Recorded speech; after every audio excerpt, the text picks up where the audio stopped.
सेठानी, दोनों ने कभी भूखे को भोजन नहीं कराया, कभी प्यासे को पानी नहीं पिलाया, कभी किसी को अन्न का भाग नहीं दिया, कभी कोई सेवा नहीं करी, कभी कोई शिव की आराधना नहीं करी, कभी राम की आराधना, कभी कृष्ण की आराधना, कभी दत्त की आराधना, कभी देवी की आराधना, किसी की आराधना नहीं। संतान का सुख नहीं। अब एक दिन भूलवश न अपने सोचा था, भूल से सोमवार के दिन अष्टमी तिथि पड़ गई भूलवश,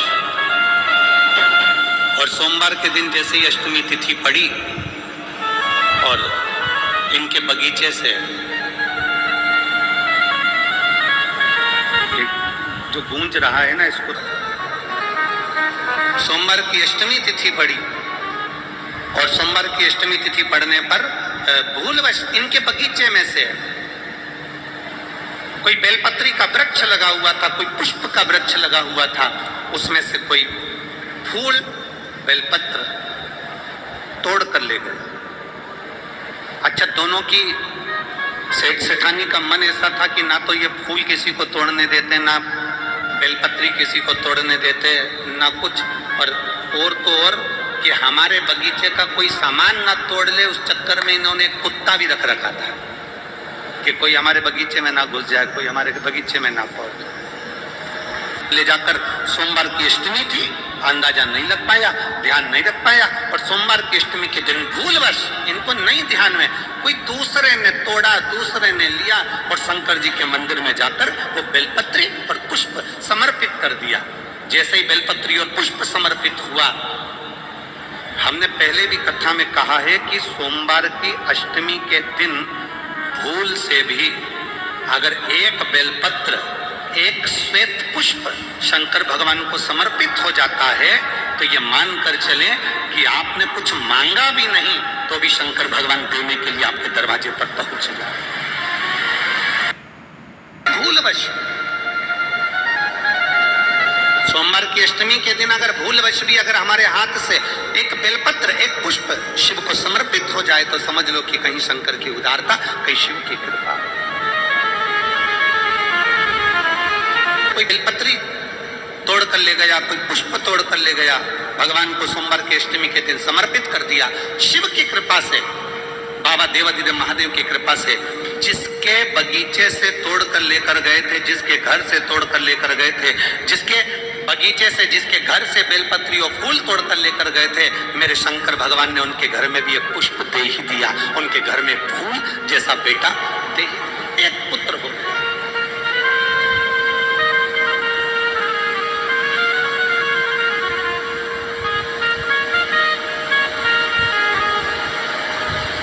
एक फूल जैसा बेटा उनके घर में जन्म ले, जिसका नाम वज्र सुमन हुआ। क्या नाम पड़ा? जम के बोलिए जरा, वज्र सुमन। क्योंकि फूल तोड़कर कोई दूसरा लेकर गया था, पुष्प तोड़कर लेकर गया था, इसलिए उसका नाम वज्र सुमन हुआ। धीरे धीरे धीरे धीरे धीरे धीरे बड़ा होने लगा वज्र सुमन।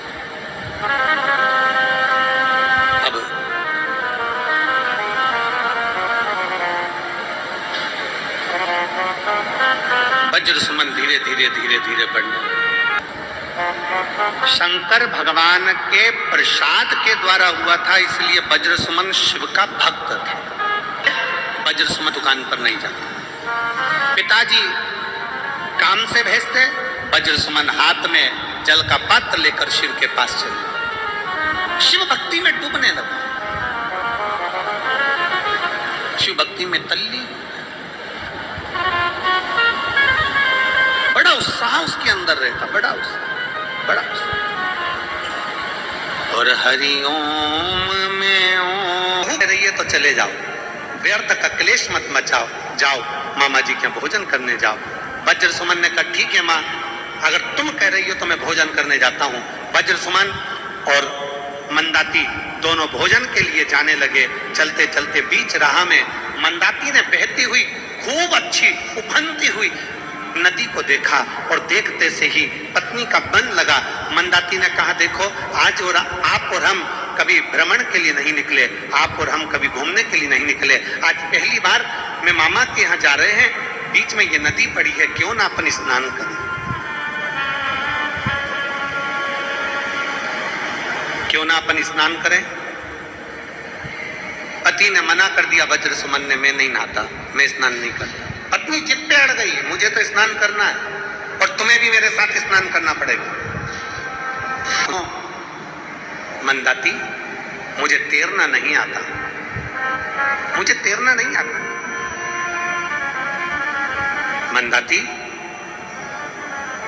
हमारा शास्त्र कहता है जिस नदी को हम पहचानते नहीं है, जिस तालाब को हम पहचानते नहीं है, जिस कुएं को हम जानते नहीं है, जिस बावड़ी को हम जानते हैं, उतरना नहीं चाहिए। ये हमारा शास्त्र कहता है।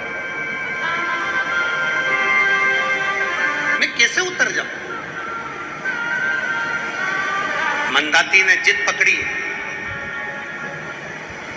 मेरा निवेदन है कई माताओं से, कभी भी जिंदगी में अपने पति के साथ अगर भ्रमण पर जा रहे हो, अपने पति के साथ कहीं घूमने जा रहे हो, अपने पति के साथ किसी शॉपिंग मॉल में जा रहे हो, अपने पति के साथ कहीं शॉपिंग करने के लिए जा रहे हो, कहीं किसी कार्य में जा रहे हो, तो मेरा माताओं से भी निवेदन है और पतियों से भी निवेदन है कि आपस में इतना तालमेल बनाकर चलना, तुम्हारी घर में कितना भी क्लेश होता हो पर दुनिया के लोगों को यह मालूम ना पड़ पाए कि तुम्हारे भीतर कितना क्लेश है। दुनिया के लोगों को मालूम ना पड़े।